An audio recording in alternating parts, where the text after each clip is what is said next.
हरे कृष्णा भक्तों, राधे राधे। बोलिए बृहस्पति देव की जय। प्रिय भक्तगणों, आज सुनेंगे बृहस्पतिवार व्रत कथा।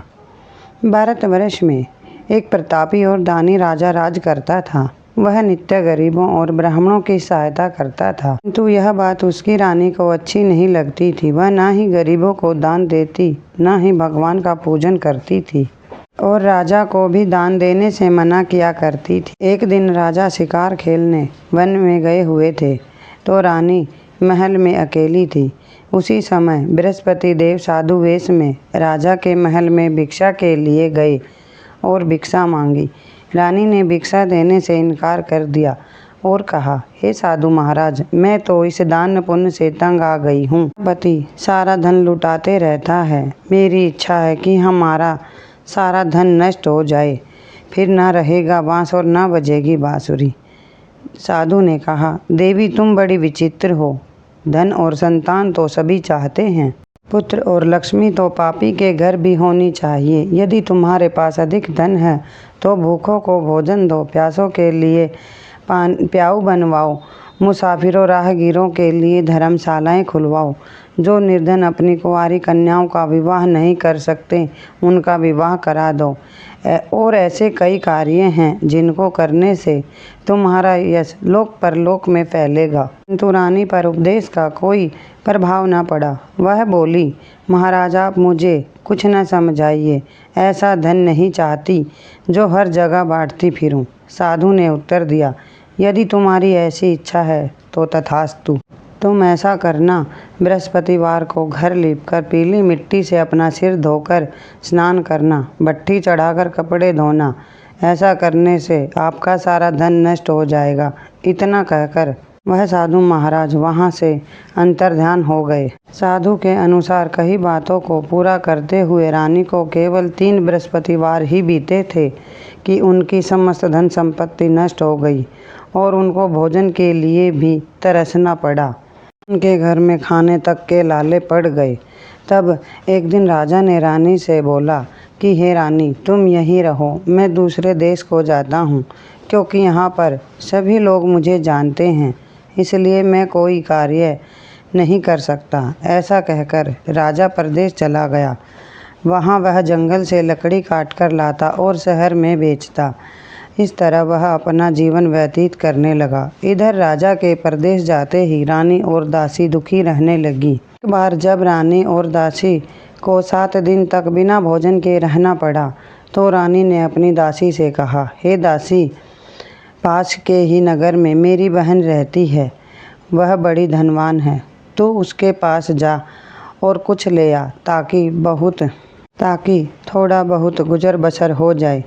दासी रानी की बहन के पास गई। उस दिन गुरुवार था और रानी की बहन उस समय बृहस्पतिवार की व्रत कथा सुन रही थी। दासी ने रानी की बहन को अपनी रानी का संदेश दिया, लेकिन रानी की बड़ी बहन ने कोई उत्तर नहीं दिया। जब दासी को रानी की बहन से कोई उत्तर नहीं मिला तो वह बड़ी दुखी हुई और उसे क्रोध भी आया। दासी ने वापस जाकर रानी से सारी बात बता दी। सुनकर रानी ने अपने भाग्य को कोसा। उधर रानी की बहन ने सोचा कि मेरी बहन की दासी आई थी, परंतु मैं उससे नहीं बोली, इससे वह बहुत दुखी हुई होगी।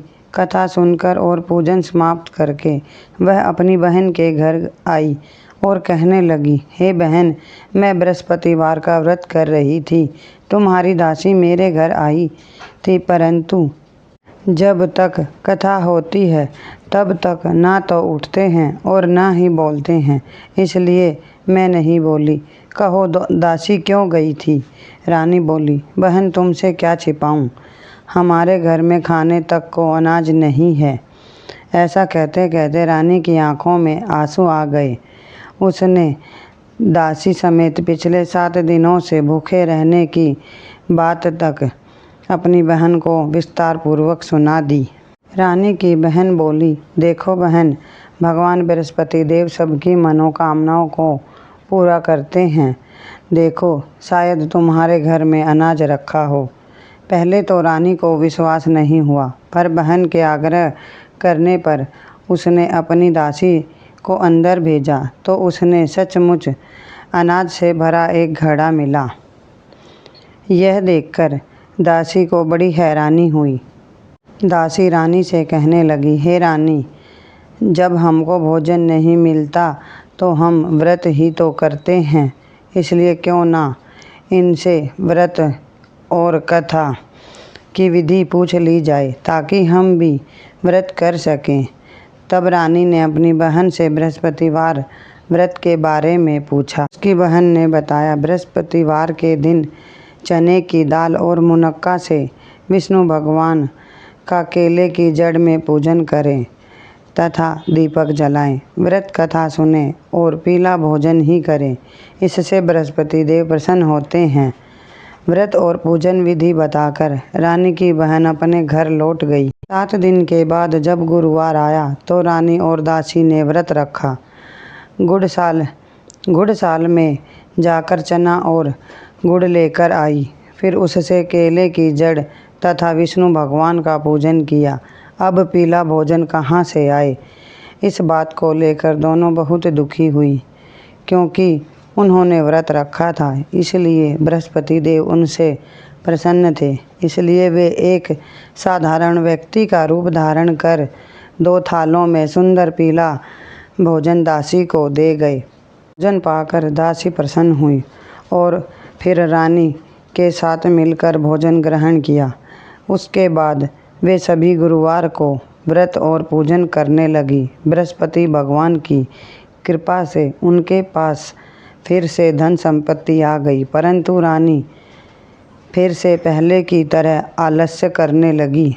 दासी बोली, देखो रानी, तुम पहले भी इस प्रकार आलस्य करती थी, तुम्हें धन रखने में कष्ट होता था, इस कारण सभी धन नष्ट हो गया, और अब जब भगवान बृहस्पति की कृपा से धन मिला है तो तुम्हें फिर से आलस्य होता है। रानी को समझाते हुए दासी कहती है कि बड़ी मुसीबतों के बाद हमने यह धन पाया है, इसलिए हमें दान पुण्य करना चाहिए, भूखे मनुष्य को भोजन कराना चाहिए और धन को शुभ कार्यों में खर्च करना चाहिए, जिससे तुम्हारे कुल का यश बढ़ेगा, स्वर्ग की प्राप्ति होगी और पितृ प्रसन्न होंगे।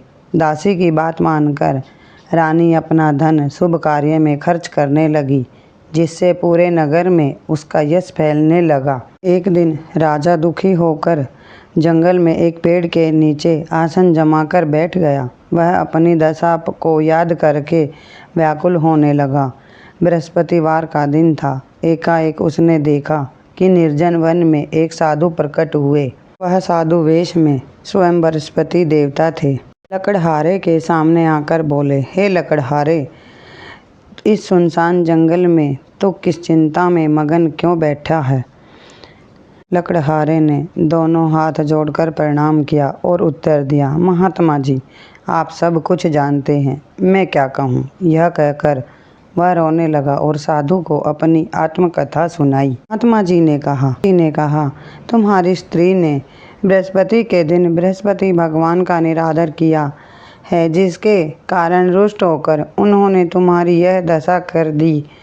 अब तुम चिंता मत करो, चिंता को दूर करके मेरे कहने पर चलो तो तुम्हारे सब कष्ट दूर हो जाएंगे और भगवान पहले से भी अधिक धन संपत्ति देंगे। तुम बृहस्पति के दिन कथा किया करो, 2 पैसे के चने मुनक्का लाकर उनका प्रसाद बनाओ और शुद्ध जल से लोटे में शक्कर मिलाकर अमृत तैयार करो। कथा के पश्चात अपने सारे परिवार और सुनने वाले प्रेमियों में अमृत व प्रसाद बांटकर आप भी ग्रहण करो। ऐसा करने से भगवान तुम्हारी सब मनोकामनाएं पूरी करेंगे। साधु के ऐसे वचन सुनकर लकड़हारा बोला, हे प्रभु, मुझे लकड़ी बेचकर इतना पैसा नहीं मिलता जिससे भोजन के उपरांत कुछ बचा सकूं।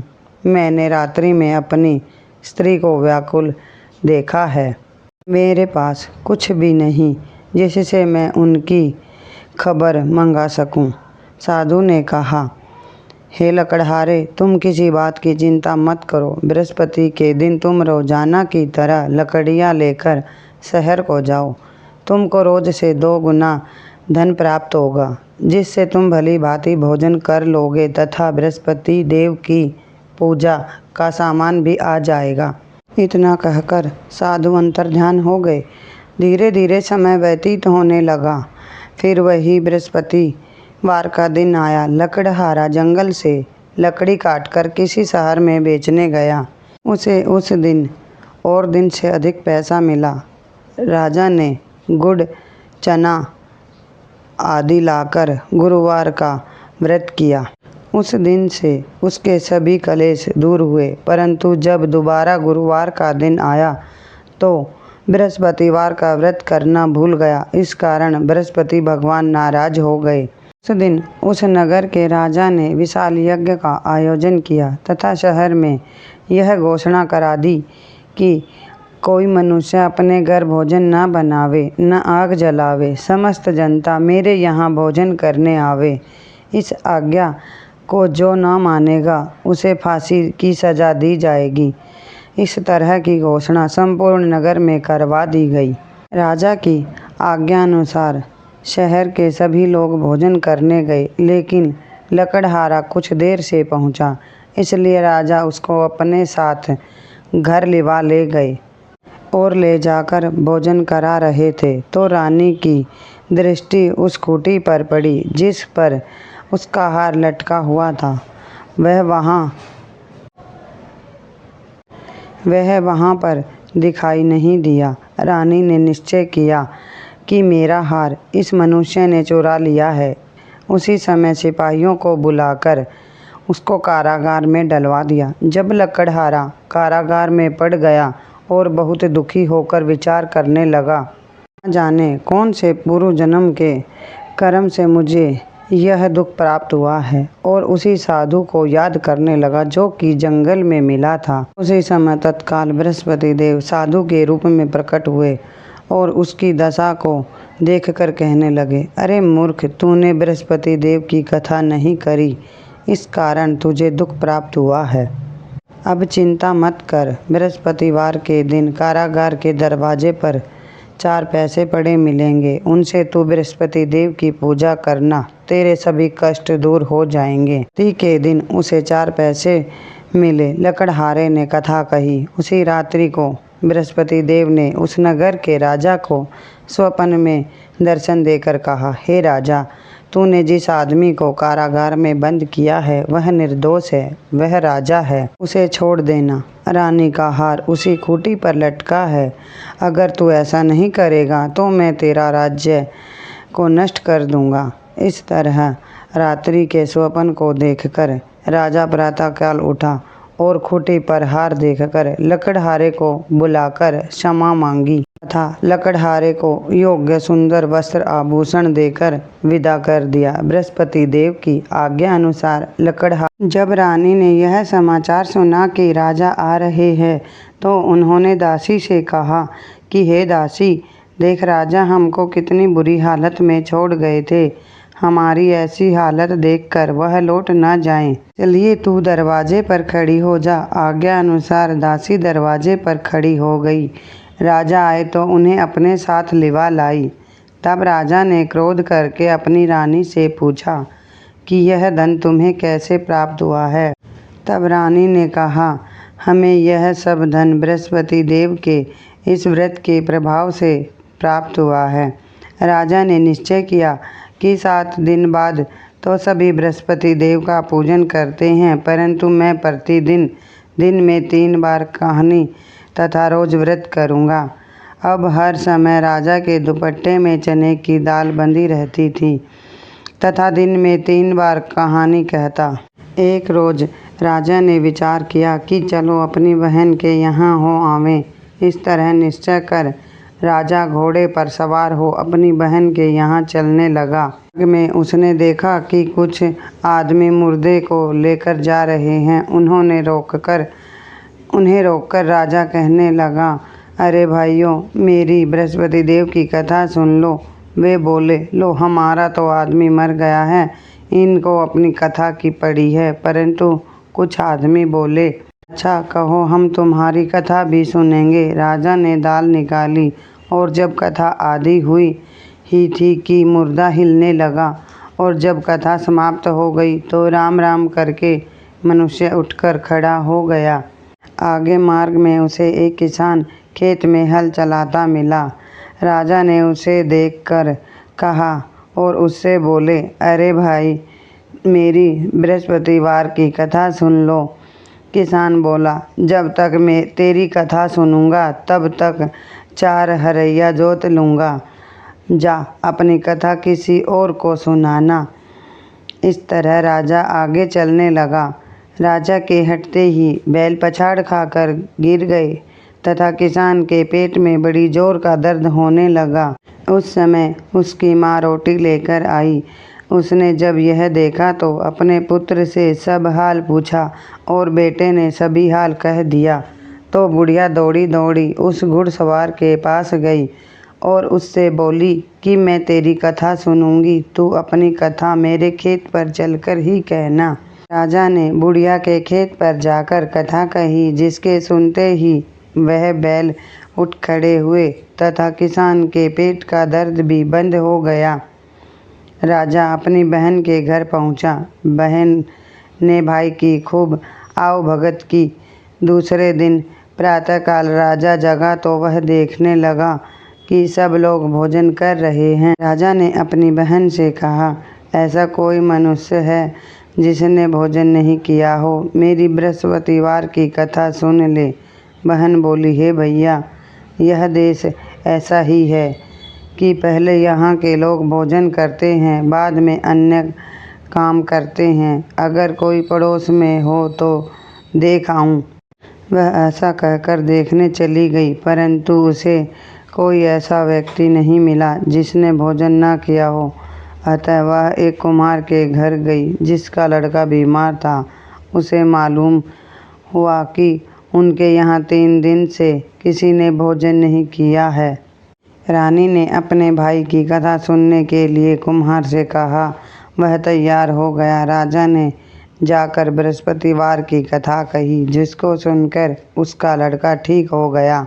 अब तो राजा की प्रशंसा होने लगी। एक दिन राजा ने अपनी बहन से कहा कि हे बहन, हम अपने घर जाएंगे, तुम भी तैयार हो जाओ। राजा की बहन ने अपनी सास से कहा।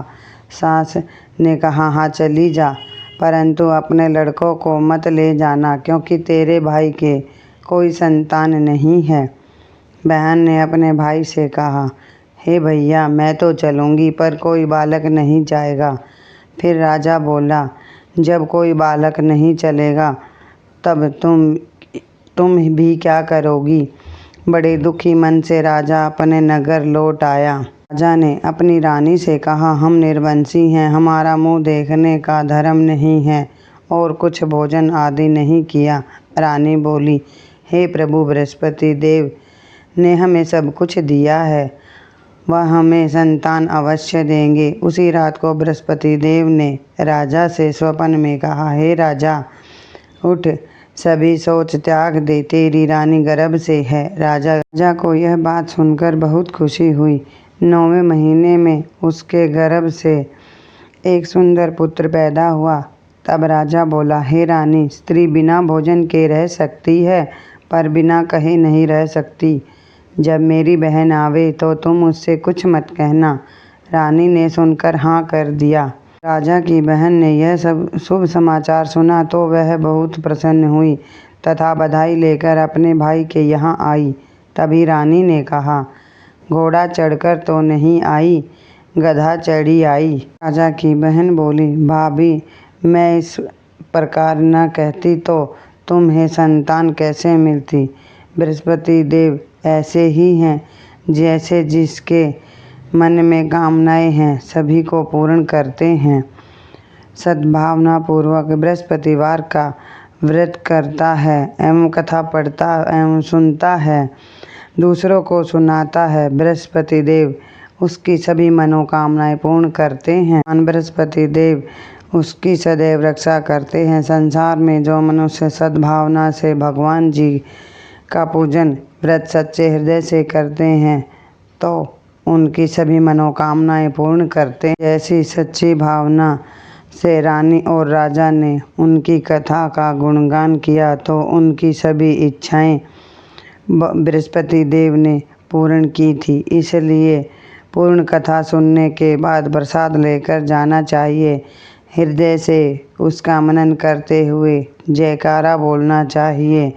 बोलिए बृहस्पति देव की जय। प्रिय भक्तगणों, यदि आपको हमारा यह वीडियो पसंद आए तो इसे लाइक, शेयर एवं हमारे चैनल को सब्सक्राइब अवश्य कीजिएगा। धन्यवाद।